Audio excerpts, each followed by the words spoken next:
Serious గా భయపెడుతూ సాగే పూర్తి హర్రర్ సినిమాలు కొన్ని, కాస్త కామెడీ టచ్ తో భయపెడుతూనే నవ్వించే థ్రిల్లర్లు మరికొన్ని. రెండో కేటగిరీలోకి వచ్చే సినిమాగా ముంచియా కనిపిస్తుంది. హిందీలో నిర్మితమైన సినిమా ఇది.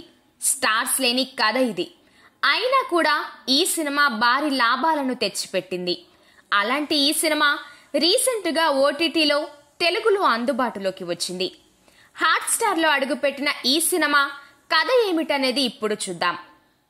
సాధారణంగా ప్రేతాత్మలు ఆవహించడాలు, అల్లకల్లోలం చేయడాలు వంటి కథలు గతంలో చాలానే వచ్చాయి.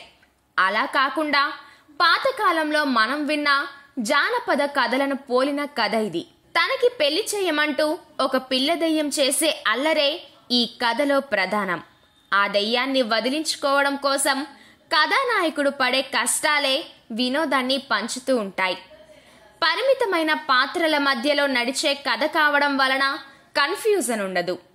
కథా కథనాలతో పాటు దెయ్యం వైపు నుంచి చేయించిన విఎఫ్ఎక్స్ కథకి మరింత బలాన్ని తీసుకొచ్చాయి. యోగేష్ చందేకర్ తయారు చేసిన కథ, ఆయన నిరెన్ భట్తో కలిసి చేసిన స్క్రీన్ ప్లే ఇంట్రెస్టింగ్ గా అనిపిస్తాయి. ఆదిత్య సర్పోదర్ టేకింగ్ ఆకట్టుకుంటుంది. ఆయన డిజైన్ చేసుకున్న సన్నివేశాలను చూస్తుంటే కథల పుస్తకం తిరగేస్తున్నట్టుగా అనిపిస్తుంది. జస్టిన్ వర్గీస్ బ్యాక్గ్రౌండ్ స్కోర్ చాలా హెల్ప్ అయింది. సౌరవ్ గోస్వామి ఫోటోగ్రఫీ హైలైట్ అని చెప్పొచ్చు. Monisha editing okay.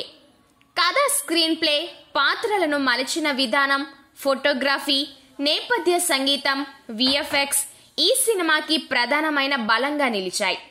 Night effects కి సంబంధించిన సన్నివేశాలు, విఎఫ్ఎక్స్ కి సంబంధించిన సన్నివేశాలను ఆవిష్కరించిన తీరు గొప్పగా అనిపిస్తుంది.